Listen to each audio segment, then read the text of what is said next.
বিষয় না বললেই না, সেটা হলো নিজের মাহফিল রাইখাও মোদি বিরোধী আন্দোলনে কেন গেলাম? নিজের মাহফিল রেখেও নিজের মাহফিল বন্ধ হয়ে যাবে, মাদ্রাসার ক্ষতি হইতে পারে, জেলে যেতে পারি, রিমান্ডে যেতে পারি, কত কিছু করতে পারে, এরপরেও কেন আন্দোলনে গেলাম? বর্তমানে ইন্ডিয়ার সরকার মোদি সে যেই পরিমাণে বাংলাদেশের উপর প্রভাব খাটাইতেছে, এনআরসি নামক এক নতুন এক রায় বা নীতিমালা এটা তৈরি করে ইন্ডিয়া থেকে বাংলাদেশের যত মুসলমান আছে সবাইকে অনুপ্রবেশকারী বলে খেদাও খেদাও বলে মুসলমানদের তাড়িয়ে দিচ্ছে। 2 থেকে 3,000 মুসলমান এই গুজরাটের কসাই গুজরাটে হত্যা করছে।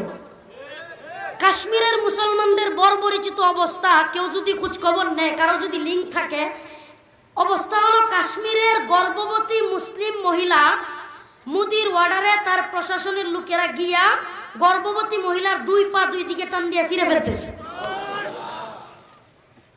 বাংলাদেশের সিলেট বিভাগের বিয়ানীবাজার এলাকায়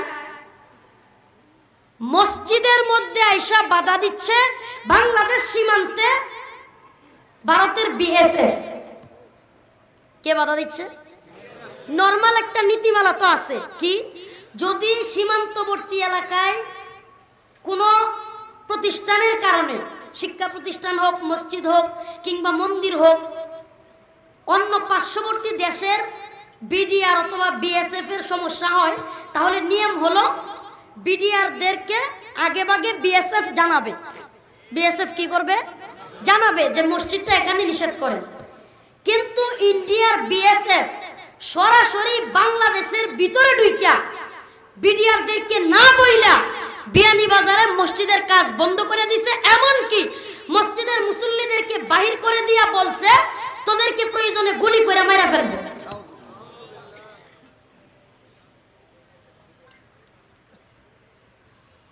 যেই মোদি হাজার হাজার মুসলমানদেরকে মারতেছে, আপনারা ভিডিও দেখতেছেন, মসজিদ থেকে বাইর হওয়ার সময় মুসলমানদেরকে পিটাইতেছে, মসজিদ থেকে বাইর হওয়ার সময়। যেই মোদি বিয়ানীবাজারে তার লোকদেরকে দিয়ে, বিএসএফদেরকে দিয়ে বাংলাদেশের ভূমিতে মসজিদের কাজে বাধা দিচ্ছে, যেই মোদি এনআরসি নামক নতুন আইন পাশ করে ভারত থেকে মুসলমানদেরকে নিধন করার প্ল্যান করতেছে, যেই লোক বাঙালিদেরকে অনুপ্রবেশকারী বলে খেদাও খেদাও বলতেছে, সেই লোককে আমাদের অসাম্প্রদায়িক বাংলাদেশে, এটা তো এমন এক অসাম্প্রদায়িক বাংলাদেশ যে দেশে হিন্দু, বৌদ্ধ, খ্রিস্টান, ইহুদি, নাসারা, মুসলমান আমরা সবাই মিলেমিশে থাকি। এমন একটা দেশে সাম্প্রদায়িক উস্কানিদাতা, সন্ত্রাসী, গোটা পৃথিবীর, বর্তমান পৃথিবীর সবচাইতে বেশি মানবতাহীন সন্ত্রাসী, দাঙ্গাবাজ, উগ্র নরেন্দ্র মোদি, সে কি করে বাংলাদেশে আসে? সে কি করে বাংলাদেশে আসে? আসলে আমরা একটু নরম হয়ে গেছি, তো আমরা মনে করতেছি বাইতুল মুকাররমে যদি একটু আন্দোলন করি তাইলে এটা আমাদের ইমানি আন্দোলন বা ইমানি যে তাকাজা এটা পূরণ হয়ে যাবে। আন্দোলন কতটুকু? বাইতুল মুকাররমে আমাদেরকে যতটুকু অনুমতি দেওয়া হয়েছে, কি হুজুর আপনারা এখানে থাকবেন, এটার বাইরে যাইতে পারবেন না। অনুমতি কি? আপনারা এই যে গন্ডিটা আছে বাইতুল মুকাররমের গেট, এটার ভিতরে থাকবেন, আন্দোলন করতে পারবেন না রাজপথে। এটার ভিতরে, মসজিদের ভিতরে বক্তব্য যা দিতে পারেন ফাটা এলাম, জুতা দিয়ে বাইরে এলেও হেন বাইরে। এই এতটুকু আন্দোলনের সীমা রেখা দিচ্ছে। আর আমরাও যদি মেনে নেই, ও মুসলমান একটা কথা না বললেই না, আজকে বর্তমান বাংলাদেশের ক্ষমতাসীন দল বলেন, বিরোধী দল বলেন, আওয়ামী লীগ, বিএনপি, এদের একটার উপরও মানুষের আস্থা বিশ্বাস নেই। আওয়ামী লীগ, বিএনপি যে বাংলাদেশের মানুষের জন্য রাজনীতি করে না, ধর্মের জন্য রাজনীতি করে না, দেশের জন্য রাজনীতি করে না, এটার প্রমাণ আওয়ামী লীগ মোদিকে এই দেশে আহ্বান কইরা আওয়ামী লীগ দিচ্ছে এই প্রমাণ। আর বিএনপি মোদির বিরোধিতা না কইরা তারাও বুঝাইতেছে যে আমরা ক্ষমতায় টিকে থাকার জন্য আওয়ামী লীগ মোদি দেশে আনতে চায়, আর বিএনপি বুঝাইতেছে আগামীতে ক্ষমতায় যাওয়ার জন্য আমরা মোদির বিরুদ্ধে কিছু বলবো না। তার মানে এরা আমাদের জন্য, দেশের জন্য, মানবতার জন্য, ইসলামের জন্য রাজনীতি করে না। এরা রাজনীতি করে দলের জন্য, পকেট পূজার জন্য। এরা রাজনীতি করে নিজেদের স্বার্থ সিদ্ধির জন্য, পেট পূজার জন্য।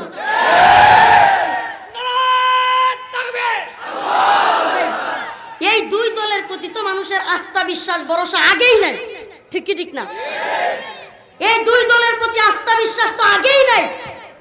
তো যাদের প্রতি আস্থা আছে সেই দলটার নাম হেফাজতে ইসলাম বাংলাদেশ। যে দলটার প্রতি আস্থা আছে, আমার মুরব্বীদের কাছে আকুল আবেদন,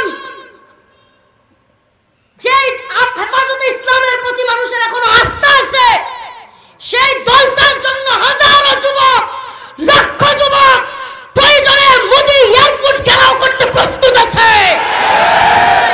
আমরা তো জেলে গিয়ে দেখেছি, আমরা তো পুলিশের কাছে গিয়ে দেখেছি, আন্দোলন করে দেখেছি। এখনো পর্যন্ত এই দল, সেই দল, বাম দল, ছাত্র দল, এই সমস্ত সকল দলের লোকেরা, ছাত্র সংগঠন সহ সবাই তাকায় আছে। আল্লামা বাবুনগরী একটা ডাক দিবে, বাংলাদেশে এয়ারপোর্ট ঘেরাও করে মোদিকে ঠেকায় দেওয়া হবে। মুসলমানের বাচ্চারা কি করে ভয় পায়? ভয় পাওয়ার কারণ নাই। আরে রাশিয়ার একজন কমান্ডার বলছিল মুসলমানের বাচ্চা ভয় পাবে কেমনে? আমরা পিস্তলের বন্দুকের মধ্যে মৃত্যু দেখি, আর ওরা পিস্তলের নলার মধ্যে জান্নাত দেখে। রাশিয়ার কমান্ডার বলতেছে আমরা পিস্তলের নলের ডগার মধ্যে দেখি মৃত্যু, আর মুসলমানের বাচ্চা মুজাহিদ পিস্তলের নলের ডগার মধ্যে দেখে জান্নাত। ওদেরকে পরাজিত করবে সাহসকার, সাহসকার কিছু কিছু লোক, আল্লাহ মাফ করো, এরপরেও বলবে কিছু লোক কথা বলে যে ভাইরাল হওয়া এই সেই। আমি তো বলবো আমরা যদি আল্লাহ না করুক, আল্লাহকে আল্লাহর কসম করে বলি, আমার এই যে যারা আছে এখানে স্টেজে বলতেছে গাজীপুর থেকে আপনাকে ফুলের সংবর্ধনা দেই, আমরা রাস্তায় দাঁড়াই, এই যে বেয়াই আছে হেরা বলতেছে গাজীপুরের উলামায়ে কেরাম। তো আমি বলছি না ভাই, আমি লোক দেখানোর জন্য কোনো কিছু করি নাই, আমাকে ফুলের তুরা দিবেন, এই সেই শুভেচ্ছা দিবেন। আরে আমাকে মুক্তি দিছে, এই আত্মতৃপ্তিতে ভুগবার টাইম নাই। আমাকে মুক্তি দিছে কি দিছে না এটা বড় না, আমি জেলে গেলাম কি গেলাম না এটা বড় না।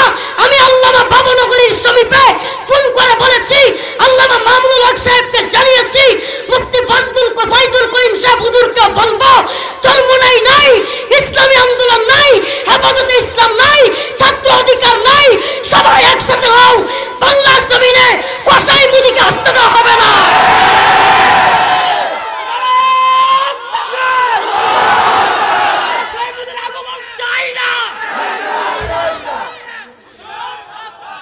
আমি আমার সাংবাদিক ভাইদেরকে বলবো, পুশেরে যেমন সংবাদ সম্মেলনের ভিতরে সাংবাদিকরা জুতা মারছিল না, যদি আমরা ঠেকাইতে নাই পারি আপনারা সাংবাদিকরা জুতা মারবেন। আমি বলবো যারা অনুমতি পাবেন মোদির সমাবেশে যোগ দেওয়ার, যদি আওয়ামী লীগ হয়ে থাকেন একটা জুতা ইটা দিয়ে দেখেন, আপনারা জাতি চিরদিন স্মরণ রাখবে। শেষ পর্যন্ত যদি আমরা ঠেকাইতে নাই পারি বাংলাদেশে জুতা পিটা করে দিতে পারবো। কি বলেন? আমি করে তো আর অনুমতি দিব না, আমার অনুমতি দিলে তো যারা বলে যে ভাইরাল হওয়া ভাইরাল এই সে, আল্লাহ মাফ করো। ও আল্লাহ, তোমাকে সাক্ষী রেখে বলছি, যদি 1% অন্তরে রিয়া থাকে, দেখানোর ইচ্ছা থাকে, তবে আমাকে মুনাফিক বানায় কবরে নিও। কোরআন ছুঁয়ে শপথ খেতে পারবো আল্লাহি, কাউকে দেখানোর জন্য না। কিন্তু আমার না এই যে গন্ডির ভিতরে থেকে অনুমতি দেওয়া মিছিল মিটিং আমার ভালো লাগে না। অনুমতি দেওয়া কি আপনারা এতটুকু পর্যন্ত থাকবেন, যা পারেন করেন, এটা আমার পছন্দ হয় না। হেফাজতে ইসলাম বাংলাদেশ লক্ষ লক্ষ কোটি কোটি মানুষের একটা সংগঠনের নাম হেফাজত, লক্ষ লক্ষ কোটি মানুষের দলের নাম ইসলামী আন্দোলন বাংলাদেশ। এই সমস্ত দলগুলো মোদির বিরুদ্ধে প্রতিবাদ করবে। আজকে মোদির বিরুদ্ধে প্রতিবাদ না করলে আগামীকালকে মোদি বাংলাদেশ দখল করবার চেষ্টা করবে। পরিস্থিতি এমন হচ্ছে, আওয়ামী লীগ ক্ষমতায় থাকুক, বিএনপি ক্ষমতায় থাকুক, এই মোদি যে কোনো দলের উপর চড়াও হয়ে, মোদি না শুধু ইন্ডিয়ার দেশের যে কোনো প্রধানমন্ত্রী আমাদের মাথায় চড়ে, ও মুসলমান, এই পরিস্থিতিতে মোদি আসতেছে, এমন পরিস্থিতিতেও ইন্ডিয়ান বিএসএফরা আমাদের মুসলমান, আমাদের দেশের মানুষ মারছে, মারে নাই? আরে মোদি শুধু ইসলাম বিদ্বেষী না, মোদি দলিত যে আদিবাসী গোষ্ঠী আছে হিন্দু, এদেরকে পর্যন্ত মারছে ইন্ডিয়াতে। তার মানে এমন একটা উগ্র সন্ত্রাসী। এটা আমাদের দেশে 50 বছর সুবর্ণ জয়ন্তী। কি জয়ন্তী? মুক্তিযুদ্ধের, স্বাধীনতা যুদ্ধের কি সুবর্ণ জয়ন্তী। স্বাধীনতা যুদ্ধের সুবর্ণ জয়ন্তীতে একটা স্বাধীনতা বিরোধী লোককে, মানুষের স্বাধীনতা কেড়ে নেয় এমন একটা লোককে আইনা এখানে দাওয়াত দেওয়া কি ঠিক হয়? বলেন। স্বাধীনতার একটা সুবর্ণ জয়ন্তী 50 বছর, আমরা এই দেশকে ভালোবাসি। স্বাধীনতার সুবর্ণ জয়ন্তী, এটা কি শুধু আওয়ামী লীগের? দেশ কি আওয়ামী লীগের একা? বিএনপির? এই দেশ 18 কোটি মানুষের, মুসলমান হিন্দু বৌদ্ধ যা আছে আমরা সবার। এই দেশের 50 বছর উপলক্ষে সুবর্ণ জয়ন্তী। এটা যারা চায়, এই দেশের মানুষ যাকে চায় তাকে আনতে হবে। আপনাদের যদি মনে হয়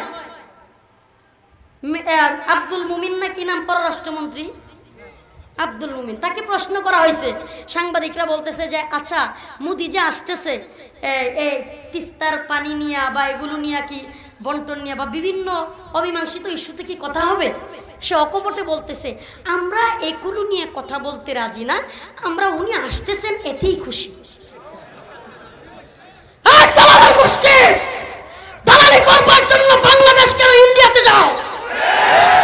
আমরা আমাদেরকে পাকিস্তানি বলো, আমরা পাকিস্তানি না, আমরা বাংলাদেশের বাংলা মায়ের সন্তান। এদেশ থেকে আমরা যেমন 1971-এ পাকিস্তানিদেরকে জুতা পিটা কইরা পাঠাইছি, আমাদের আকাবিরে দারুল উলুম দেওবন্দ, আমাদের উত্তরসূরিরা যেমনি ভাবে ইংরেজদেরকে, ব্রিটিশদেরকে, লাল কুত্তার দলকে জুতা পিটা কইরা পাঠাইছে, প্রয়োজনে বাংলার 1 ইঞ্চি মাটিতে যদি কোন ইন্ডিয়ার দালালের চোখ পড়ে, সেই চোখ উপড়ে ফেলা হবে ইনশাআল্লাহ।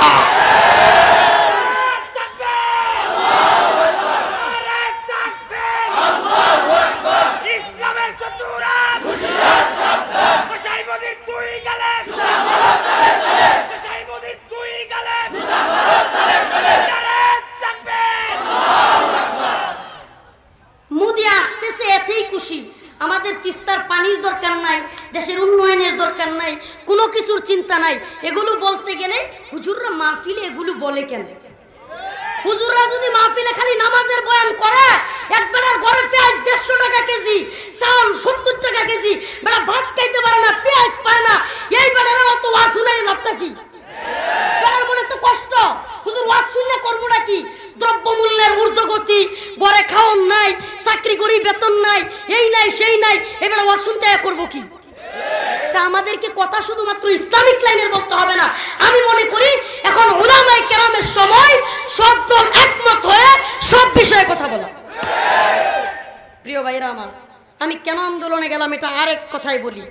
আমি ভাবতাম মাহফিলের মধ্যে গিয়ে গরম গরম বক্তব্য দেই, বিশাল কিছু কই, কিন্তু কোনো প্রতিবাদ নাই, উল্টা কিছু নাই। খালি কি করে? হাদিয়া দেয়, তুফা দেয়, আবার মাথা হাতায়, আবার আওয়ার সময় হুজুর মনে কিছু নেন নাই তো, যাওয়ার সময় কত স্লোগান, অমুক সাহেবের আগমন, তমুক সাহেবের আগমন। আমার তো মনে হয় এটা কোনো আন্দোলনই না। তাই মাহফিলের মঞ্চে বক্তব্য তো যে কেউ গরম করতে পারে, কারণ এনে সবাই ঠিক করবে। যেই নে গেলে উল্টা দিক থেকে মায়ের খাওয়ার আশঙ্কা আছে। চিন্তা করলাম আন্দোলন মনে হয় প্রকৃত ইসলামের পক্ষের কাজ এটাই, এজন্য গেলাম। আল্লাহি আল্লাহকে সাক্ষী রেখে বলছি, এজন্য গেলাম যে মাহফিলের মঞ্চে তো গরম বক্তব্য দেই, কিন্তু এই গরম বক্তব্য তো কাজে আসে না। কেন? এরা মনে করে মাহফিলে হুজুররা তো কত কিছুই করে, এখন থেকে ময়দানে বলতে হবে। আমি হেফাজত ইসলামের আমির, হেফাজত ইসলামের নাইবে আমির এবং হেফাজত ইসলামের মহাসচিব, যুগ্ম মহাসচিব সকলকে বলেছি, হুজুর আপনাদের প্রতি তাকায় আছে। মুফতি ফয়জুল করিম সাহেব হুজুরের উদ্দেশ্যে বলেছি, চরমনায়ের নাইবে আমির সাহেব হুজুর আপনাদের দিকে তাকায় আছে। কিছুদিন আগে মুক্তিযোদ্ধা সংগঠন নামের, মুক্তিযুদ্ধ মঞ্চ নামের এক বুইফুর সংগঠন মুফতি ফয়জুল করিম সাহেব, আল্লাহ মামুল্লক সাহেব, আল্লাহ বাবুনগরী সাহেব হুজুরের নামে মামলা করে দেয়। এরা এই যে দুঃসাহস আস্তে আস্তে আমরা দিচ্ছি, আমরা এই যে পরিস্থিতি মাইনা নিতেছি, সবকিছু ওদের কথা মতো চলতে চাচ্ছি, আস্তে আস্তে অবস্থা এমন তৈরি হবে আমরা রাস্তায় দাঁড়াইলেই ওরা মারবে। আমরা কোনো দলকে ক্ষমতায় উঠানোর জন্য কথা বলি না, কোনো দলকে নামানোর জন্য বলি না, কিন্তু এই দেশের চিন্তা, ইসলামের চিন্তা, মানবতার চিন্তা যাদের নাই, আমরা তাদের বিরুদ্ধে শুধু কথা বলবো না, প্রয়োজনে যুদ্ধ করব, জিহাদ করব।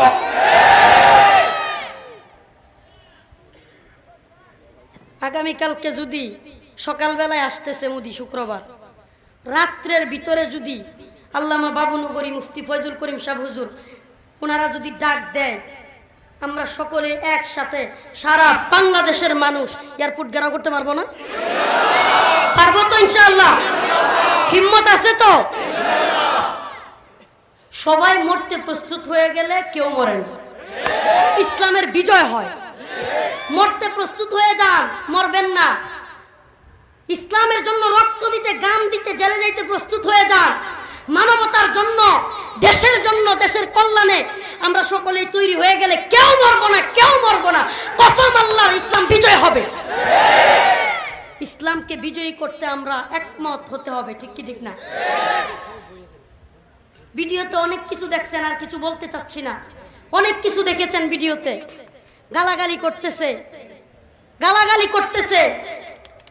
আলহামদুলিল্লাহ, একটা কথা না বললে নয়, ভিতরে যাওয়ার পরে প্রশাসনের বাইরা ভিতরে মানে পল্টন থানায় নেওয়ার পর থেকে আর খারাপ ব্যবহার করে নেই।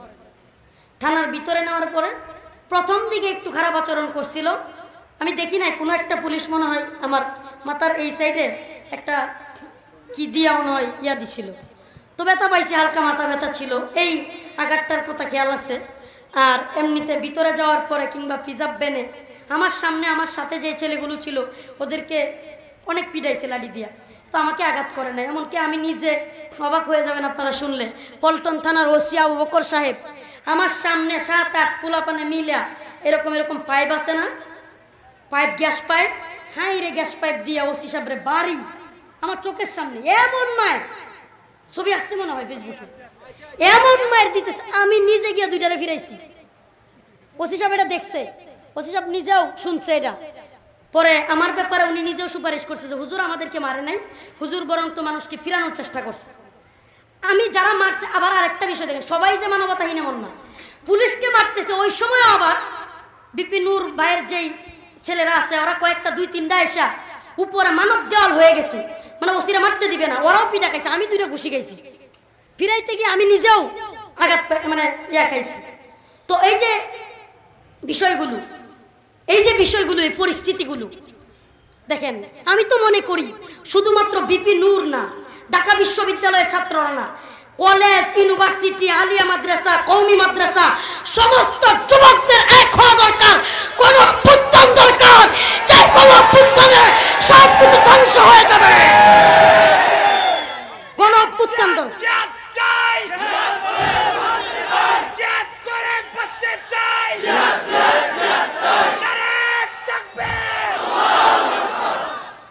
আলহামদুলিল্লাহ। অযথায় কোনো ব্যক্তি আমার এই বিষয় নিয়ে মুরব্বীদেরকে কিছু বলতে যাবেন না। আমাদের মুরব্বীদের মাঝখান থেকে হেফাজতে ইসলামের সিনিয়র সমস্ত মুরব্বীরা, নাম একে একে বললে সবার নাম বলা লাগবে, সবার নাম বলার দরকার নাই, বুঝেন।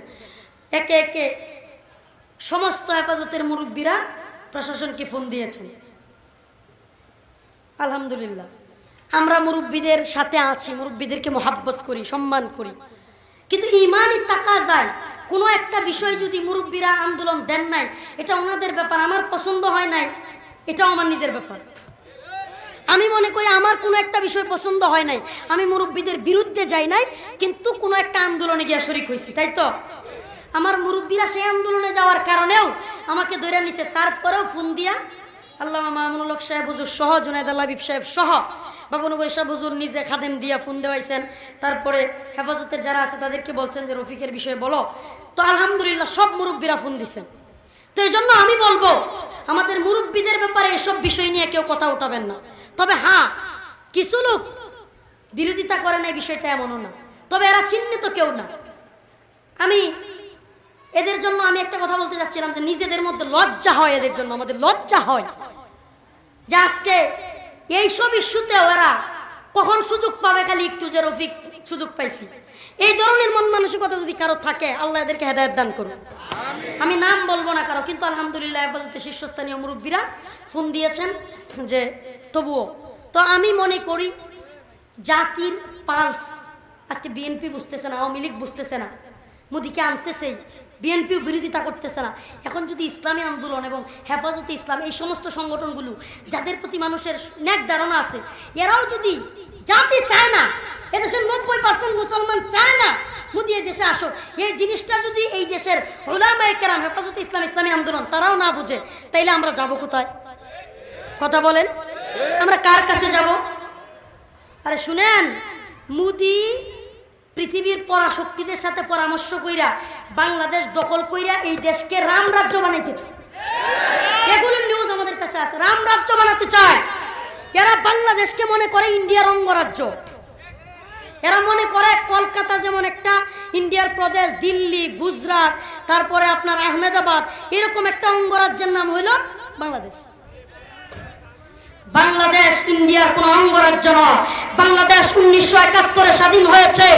এই দেশ আল্লামা শাহ আহমদ শফীর দেশ, এই দেশ শেখুল হাদিস আল্লামা আজিজুল হক রহমাতুল্লাহের দেশ, এই দেশ বঙ্গবন্ধুর দেশ, এই দেশ জিয়াউর রহমানের দেশ, এই দেশ মাওলানা আব্দুল হামিদ খান বাসারীর দেশ, এই দেশ আল্লামা কাসিম রহমাতুল্লাহের দেশ।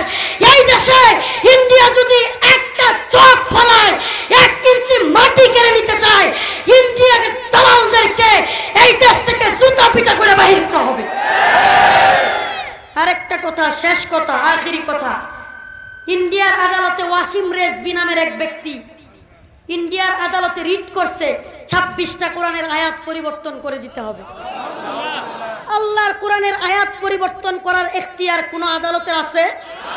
আদালতে রিট করেছে, আবার রিট অ্যাকসেপ্ট করেছে আদালত। আদালত রিট অ্যাকসেপ্ট করার অধিকার নাই। তারা এখন তদন্ত করবে আয়াতগুলো সঠিক কি বেঠিক। আমাদের জানতে মনে চায় আমার আল্লাহর কোরআন সঠিক কি বেঠিক, এইটা নতুন করে তদন্ত করবার মতো দুঃসাহস ইন্ডিয়ার আছে? আছে? যদি নাই থাকবে তবে আজও মুসলমান চুপ কেন? আমি তো বলবো দেশের সার্বিক পরিস্থিতি বিবেচনায়, ইন্ডিয়ার সার্বিক পরিস্থিতি বিবেচনায়, গোটা পৃথিবীর মুসলিম উম্মার সার্বিক পরিস্থিতি বিবেচনায় বর্তমানে মুসলমানদের উপর জিহাদ ফরজ হয়ে গেছে। আমি মনে করি জিহাদ ফরজ আমাদের উপর, জিহাদ ফরজ। অতএব আমরা যদি জিহাদ করতে ভয় পাই, জিহাদ করতে চুপ থাকি, আস্তে আস্তে আমাদের উপর আল্লাহ পাকের পক্ষ থেকে গজব আসবে। তৈরি হন, তৈরি হন, তৈরি হয়ে যান। যদি তৈরি হয়ে যান, আজকে তো মাত্র মুসলেকা দিয়া বাইরে এলাম, তারা তো মনে করছে আমার এক এডিসি সাহেব শৌকত নামের এক পুলিশের ঊর্ধ্বতন বলতেছে, হুজুর খুব বাইরে গেছেন, জীবনে তো জেল কাটেন না, এই করেন না, সেই করেন নাই, বুঝেন না কিছু। হ্যাঁ, হুজুরের নামে যতগুলো মামলা আছে, বাংসুরের মামলা, কি বলে লুটপাটের মামলা, গ্রেনেড মামলা, তারপরে গাড়ি পুরানো মামলা, সব মামলায় হুজুরে দিই। আমি বলি যা পারেন আপনাদের তাই করেন, অন্তত পক্ষে গালাগালিটা করেন। মাঝে মাঝে আবার গাইলো শুরু করে। তো আমি বলছি যা মামলা দেওয়ার দেন, প্রয়োজনে বন্দুক দিয়ে এখনই গুলি করে মাইরা ফেলেন, তবু যা বলছি বলবো। ভাইরাল হওয়ার জন্য কয়, নতুন নতুন ট্রফিক নিয়ে কথা কয়ে ভাইরাল হইবার চান, হেরাও বুঝে। কিছু মানুষ তো ভাইরাল হওয়ার জন্যই করে। আরে মিয়া পাগলেও বুঝে ভাইরাল হওয়ার জন্য কেউ বন্দুকের সামনে যা, ভাইরাল হওয়ার জন্য কেউ বন্দুকের সামনে যা। আমার এতটাই পাগল ভাবলেন? এতটাই পাগল আমরা, মূর্খ, এতটাই বোকা? ভাইরাল হওয়ার জন্য কেউ বন্দুকের সামনে যায় না। ভাইরাল হওয়ার জন্য হায়েস্ট কেউ যদি ভাইরাল হওয়ার খুব ইচ্ছা থাকে, আমি বলি তাইলে সংসদ ভবনের সামনে ল্যান্ড হয়ে গিয়ে লাইভ দেন, তাইলে খুব ভাইরাল হইতে পারবেন।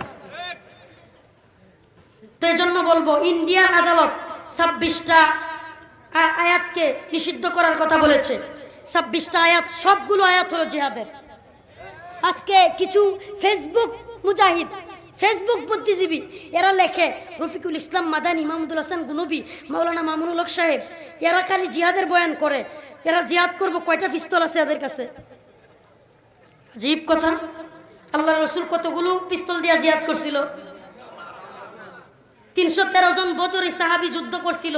সবার হাতে কি তলোয়ার ছিল? সবার হাতে তীর ছিল? সবার হাতে ঘোড়া ছিল? সবার সাথে অস্ত্র ছাড়া 313 জন, হাজার হাজার সশস্ত্র কাফের মুশরিকের বিরুদ্ধে যুদ্ধ করে নাই? আরে আমাদের পিস্তল কামান বিমান আমাদের মূল অস্ত্র না, আমাদের মূল অস্ত্র ইমানের শক্তি। ঠিক কি ঠিক না? ইমানি জজবা থাকলে, আল্লাহর নবীর ভালোবাসা থাকলে মায়ের খাইলেও মজা লাগে, মায়ের খাওয়ার মধ্যেও শান্তি আছে। এই জন্য কইছি মায়ের খাওয়াও সুন্নত, দেওয়াও সুন্নত। ঠিক কি ঠিক না? মায়ের খাইতে জানতে হবে। এরা আমাদেরকে বলবে হুজুররা শাপলা চত্বরে গিয়ে কি সফল হয়েছে, হুজুররা ব্যর্থ, হুজুররা কি শাপলা চত্বরের কথা বলে লজ্জা নাই? আমরা বলি ও নেতা, হুজুররা শাপলা চত্বরে মায়ের খেয়ে লজ্জা হয় নাই, আজকে শাপলা চত্বরে আবার আমরা গিয়েছি, আমাকে আবারও জেলখানায় নেওয়া হয়েছে, লজ্জার কারণ নাই। আরে আমরা জেলে গেলাম, মায়ের খাইলাম, মইরা গেলাম, এগুলোর মধ্যে ব্যর্থতা দেখি না। আমরা মনে করি আরে দেখে তোমরা তোমাদের সফলতা দেখো, তোমরা মনে করো কোটিপতি হইতে পারলে, টাকাওয়ালা হইতে পারলে, বিশাল বাড়ি থাকলে, গাড়ি থাকলে, বাজারু গাড়ি থাকলে, নিজের ছেলে যদি বাজারু গাড়ির মধ্যে চড়তে পারে, মেয়ে যদি ইয়ামাহা গাড়ি দিয়ে ঘুরতে পারে, বিভিন্ন ধরনের ডান্স ক্লাবে গিয়ে নাচতে পারে, ঢাকা শহরে 2-4টা বাড়ি থাকে, তুমি যদি তোমার বিশাল পাওয়ার থাকে, ক্ষমতা থাকে, তোমরা মদ এইরকম খুন খারাপি, টাকা পয়সা, নারী বাড়ি গাড়ির মধ্যে সফলতা দেখো। আর মুমিনের সফলতা হলো মুমিন মাইর খাওয়ার মধ্যেও সফলতা দেখে, মইরা যাওয়ার মধ্যেও সফলতা দেখে, জেলে যাওয়ার মধ্যেও সফলতা দেখে।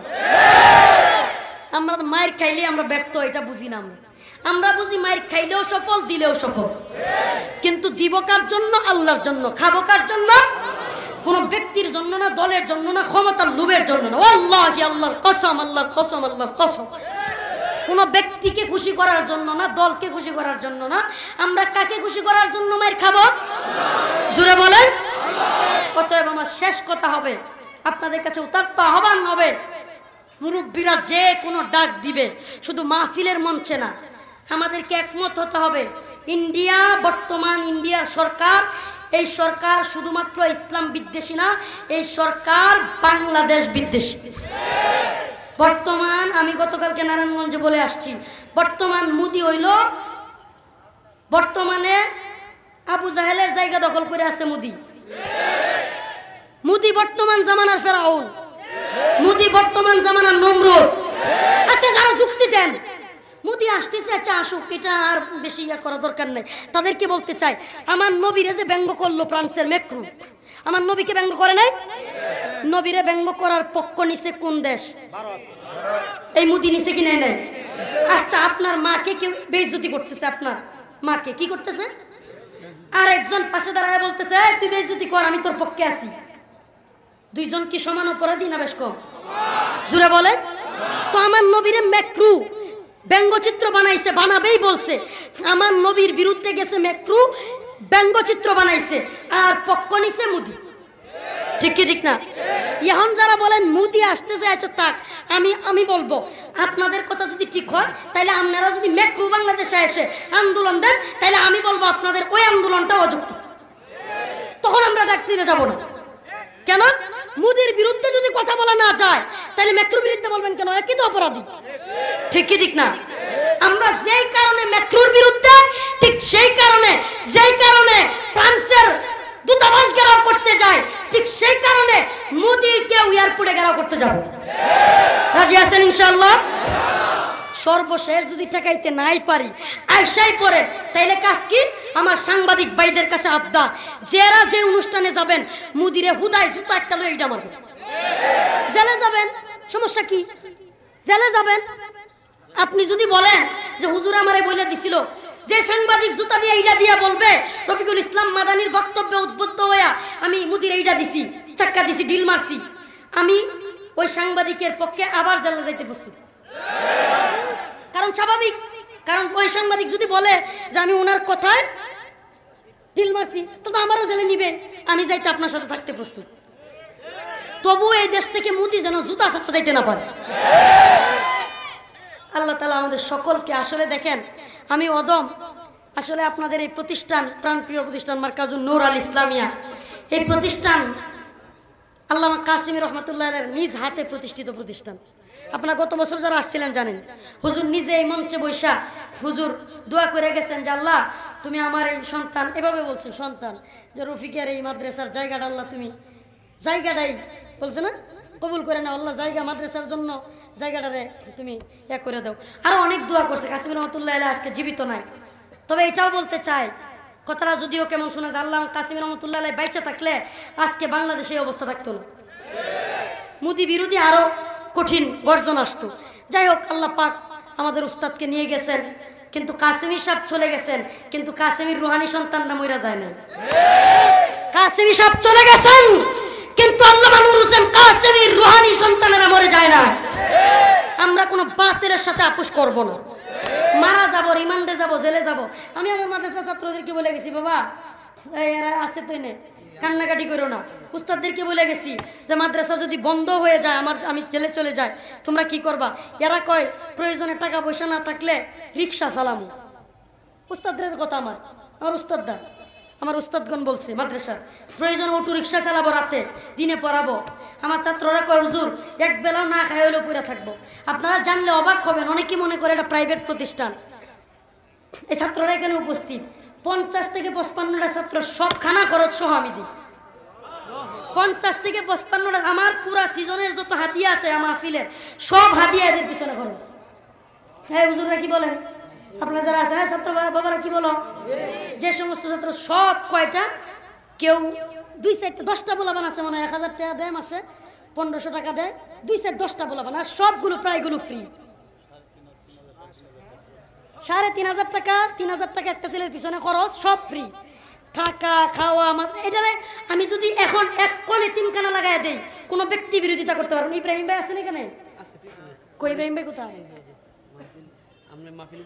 আজকের মাহফিলে যেই কারণে আপনারা মাহফিলটা পাইছেন, ইব্রাহিম ভাই অর্ডার নেওয়া পুলিশের সাথে, আলহামদুলিল্লাহ আমাদের গাজীপুরের প্রশাসন অনেক সহযোগিতা করছেন। ইব্রাহিম ভাই ওই মেট্রোপুরে এই যে বড় বিল্ডিং উনি করতেছেন, এবার গাজীপুরের যে মেট্রোপলিটন পুলিশের যে হেডকোয়ার্টার, ওইটা আবার ইব্রাহিম টাওয়ার এই ভাইয়ের এই বিল্ডিংও। তো ভাই প্রশাসনের সাথে কথা বলে এই মাহফিলটা অ্যারেঞ্জ করছেন। আমরা প্রশাসনের ভাইদের বিরুদ্ধে না, আমি আজকে প্রশাসনের অনেক ভাইদের সাথে কথা হয়েছে, তো এরাও আমাদের আন্দোলনে একমত, কিন্তু এদের একটা দায়বদ্ধতা আছে। প্রশাসনের একজন কি বলতেছে জানেন? কয় হুজুর, কি বলে ভাই জানেন? ভাই বলতেছে, কয় হুজুর মাস্টাররা, স্কুলের মাস্টাররা সরকারি চাকরি করে না? কথা বলেন, স্কুলের মাস্টাররা কি চাকরি করে? আচ্ছা, বেতন না পাইলে মাস্টাররা আন্দোলন করে কি করে না? স্কুলের মাস্টাররা, যুক্তিটা সুন্দর লাগছে আমার কাছে, একজন পুলিশের যুক্তি। স্কুলের মাস্টাররা বেতন না দিলে আন্দোলন করে, সরকারি চাকরি করার পরেও মানুষ, মিডিয়া সবাই বলে স্কুলের মাস্টাররা কি করতেছে? আন্দোলন। কিন্তু আমরা যারা পুলিশ বা প্রশাসনে আছি, তারা যদি কোনো বিষয়ে কথা বলি, তাইলে সেটা বিশ্ব মিডিয়া এটাকে আন্দোলন বলে না, এটাকে বলে বিদ্রোহ। কথা কিন্তু যুক্তি। পুলিশের বাইরে আমাদেরকে যুক্তি দিচ্ছে যে হুজুর আপনারা যে বলেন যে হুজুর পুলিশ গোলাম, এই সেই পুলিশ যা কয় সরকার তাই করে, আসলে আমাদেরও আপনাদের সাথে নবীর বিরুদ্ধে কটূক্তি, ফ্রান্সের বিরুদ্ধে যাওয়া, তারপরে কাদিয়ানীদের এইসব ইস্যুতে আপনাদের সাথে আমরাও একমত। মোদির বিরুদ্ধে আমরাও কথা বলতে চাই, কিন্তু আমরা যদি কথা বলি তাইলে এটা আন্দোলন থাকে না, হয়ে যায় বিদ্রোহ। তার মানে আমাদের পুলিশ ভাইরাও আমাদের পক্ষে। একটা পুলিশ আমাকে গালিটা দিতে পারতেছি না, আমি মুখে আসতেছে না, গালি দিছে আমারে। তো এই পুলিশ যখন গালি দিছে, পাশের থেকে 5টা পুলিশ কয় আপনি হুজুরে গালি দিলেন কেন? চিন্তা করছেন? পুলিশের একটা লোক গালি দিছে, 5টা লোক বলে উঠছে আপনি গালি দিলেন কেন? অথচ যেটা গালি দিছে সে হলো ঊর্ধ্বতন কর্মকর্তা, দারোগারা, SI, OC, উনারা গালি সহ্য করেন না, হুজুরে গালি দেন কেন আপনি? তার মানে আমাদের এই আন্দোলনে তারাও একমত, কিন্তু একটা দায়বদ্ধতা আছে, ঠিক না? এজন্য আমরা প্রশাসনের ভাইদেরকে দোষী না। আমরা ডিবি ভাইরা, NSA এর ভাইরা যদি এখানেও থাকেন, বা পুলিশের গাজীপুরের ভাইরা, আপনারা সহযোগিতা করেছেন, অনেক পুলিশ ভাই অতিথি হিসেবে আসছেন, আমি আপনাদেরকে মোহাব্বত করি। আমাদের ভাই, আমার চাচাতো ভাই একজন পুলিশ, আপনারা আমাদের বাহিরের কেউ না, বাংলাদেশের বাহিরের কেউ, এরাও আমাদের সাথে একমত। কিন্তু যুক্তি কিন্তু ঠিক যে হেরা আন্দোলন করলে হবে বিদ্রোহ, আমরা আন্দোলন করলে, বিপি নূর আন্দোলন করলেও আন্দোলন, ফজল করিম সাহেব চরমুনাইউল্লাহর আন্দোলন করলে আন্দোলন, হেফাজত আন্দোলন করলে আন্দোলন, মাস্টাররা আন্দোলন করলে সরকারি চাকরি করে, তবুও কি এটা আন্দোলন। কিন্তু পুলিশ, র্যাব, বিডিআর এরা যদি আন্দোলন করে, এটার আন্দোলন থাকে। বিশ্ব মিডিয়ায় তুলফার হবে, বহির্বিশ্বেও মিডিয়াতে লেখালেখি হবে বাংলাদেশে বিদ্রোহ হয়েছে, সেনা বিদ্রোহ কিংবা পুলিশ বিদ্রোহ হয়েছে, ঠিক কি ঠিক না? এজন্য এটা আমাদের বাহিরের থেকে আমাদের দেশের উপরে প্রশাসনের প্রতি একটা খারাপ ধারণা যাবে, বা প্রশাসনের প্রতি একটা বিরূপ প্রতিক্রিয়া সৃষ্টি হবে। তো আমরা পুলিশের ভাইদেরকে বলবো, আপনারা আমাদের পক্ষে থাকেন, অন্তত পক্ষে আপনারা যদি কিছু করতে না পারেন বিরুদ্ধে যায়নি।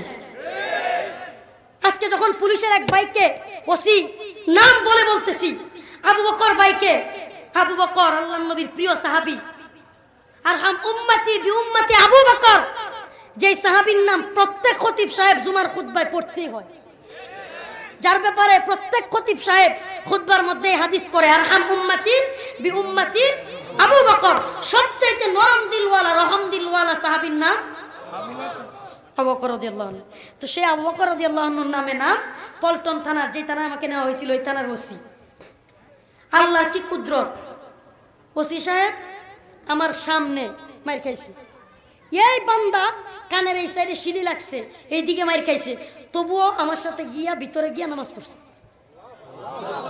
চিন্তা করেন, নামাজ পড়ছে এই মায়ের অবস্থায়, আমিও ভিতরে গিয়া নামাজ পড়ছি। আমি আল্লাহ পাকের কাছে কাঁদছি, আমাকে আলহামদুলিল্লাহ এ দেশের এসপি বা বিভিন্ন বড় বড়দের সাথে পরিচয় আছে।